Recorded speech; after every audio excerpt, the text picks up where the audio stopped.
Ngashi numidaw phongkiba Kanglup meragi pause dagi maruoiba pau khara khangasadraga miyamda khudo tamjake ngamkai sambal khaba thingnaba Assamna UN amadi NPO da aiba zero pituna taksingkre All Naga Student Association Assam Manipurna United Nations UN gi Secretary General amasung Unrepresentative Nation and People's Organization UNPO gi General Secretary da Hauzik Bharat Myanmar ngamkai paringda samal khabagi thabak sathariba ase khudakta thingjinbinaba aiba zero pituna taksingkre haire Assamna pisingiba zero asiki matung inna Bharat Sarkarna naga taba maphamda ngamkai samal khabagi thabak sathariba ase khudakta lepiyu amade Free Movement Regime FMR chanahanbiyu haiba wafamsu aiba zero aduda yaure Lonuna Bharat ki Prime Minister Union Home Minister amade Mapangi Tharam Puriba Minister dasu Hauzik Bharat Myanmar ngamkai ge naga taba lamchingda ngamkai samal khabagi thaba ase Athupa matamda lepnaba aiba zero pituna taksingkre haire makatarakpa pauda khulakpi hapada maite yaudre khangbadagi kuki singi shutdown handokre langsing manbe village ki khulakpi hoikhong hing hauki maite singna hapani haina phanyam kanna maral siramba sing adu kaina thangda central force na tawbani haba khanglakharaba tungda makhoi masil yansinaba loinana ITLF na chatharamba matam kaktaba tote shutdown ge Khongjang handokre kudugi su khudaktagi khongjang handokle lauthokre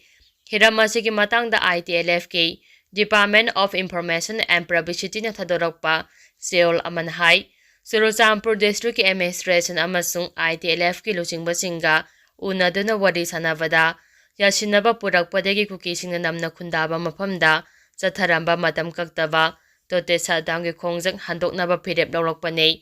Tuibongda leiba ITLF ki office da nakala ani wari sanaraga tribal customary law ge makhada yasinaba purakibane maram aduna kukising namna khundaba maphamsingda chatharamba matam kaktaba tote shutdown ge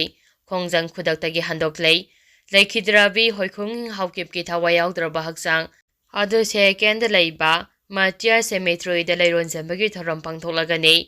laising manbe village ki khulakpi hoikhong hing hauki leikidabagi matangda Asu Moel Fangnaba Honavada Maru Eva Todong Lokiba Miambo Tagalakli Makatarakpa Pauda COVID ki Pibam Lusilakli Ngasi Kakta da Kuntra positive oire Manipur da COVID Laichat ki Pibam Tamna Tamna Lusilakli Leingak su Miam su Laichat Asibu Lanya Lauba Yaroi Daure Khwaidigi Nongna Fangba Leingak ki Pau Amana Ngasi Kakta da Manipur da miyoi Kuntra COVID positive oire Ngarang na miyoi Kungamapan positive oikibane Hauzik phawbagi oina COVID positive oibagi apunma masing asi chamaga taragani thoi sukhrei official oiba paun hai ngarang de sample humphumanga test tawbada miyoi kungamapan positive oikhibani aduga ngasina sample chamaga taragani pan test tawbada miyoi kunthra positive oirakpane positive oirakpagi chang asi chada kungamanga oiduna ngarang dagi hanthai lamphem pate leiba nursing college amadasu mairoi khara positive oiselakpana COVID ki case hengalakpane India ki oinadi COVID laise ki case handarakle active case lising mangaga subna taragani thoi khakta mangaire khwaidagi nauba oina miyoi ani khaksi ki haina Ministry of Health and Family Welfare na thadorakpa Seoul amana haire makhatarakpa pauda malem gelanjau naksilakle malem da ahum suba lanjau tholakpa yai haina Russia gi president Vladimir Putin phongdokre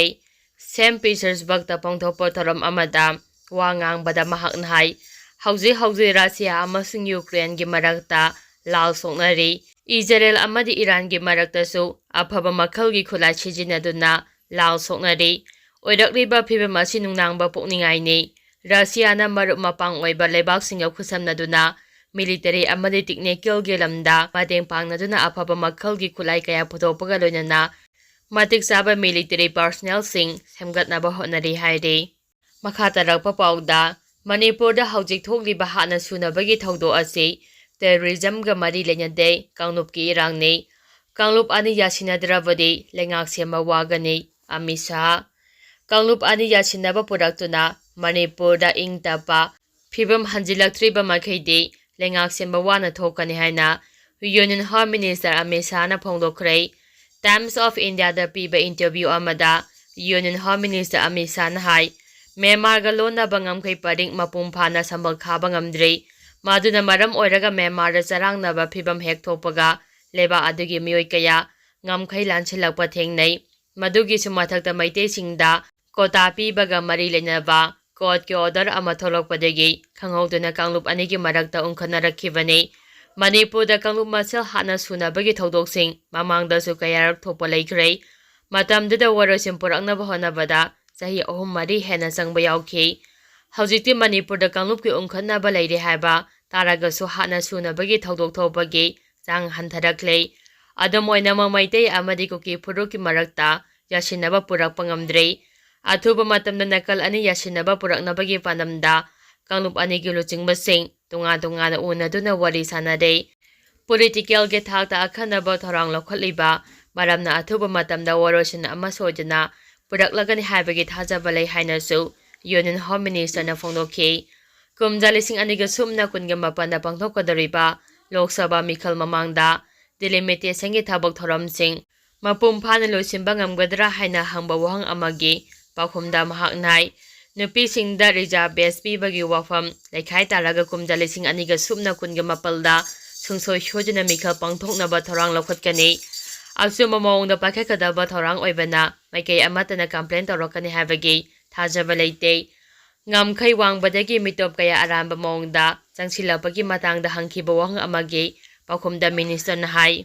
lengangna misam mikhai naiba thorang lokhale haina maikei kayadagi maral sirakpa leikhi oidaba wafamda yumpham oiraga maral kaya sirakhiba tarabasu chingnaba leitena achumba thorang punama pakhakani ngamkhai wangbadagi lona changsilakhiba miyoi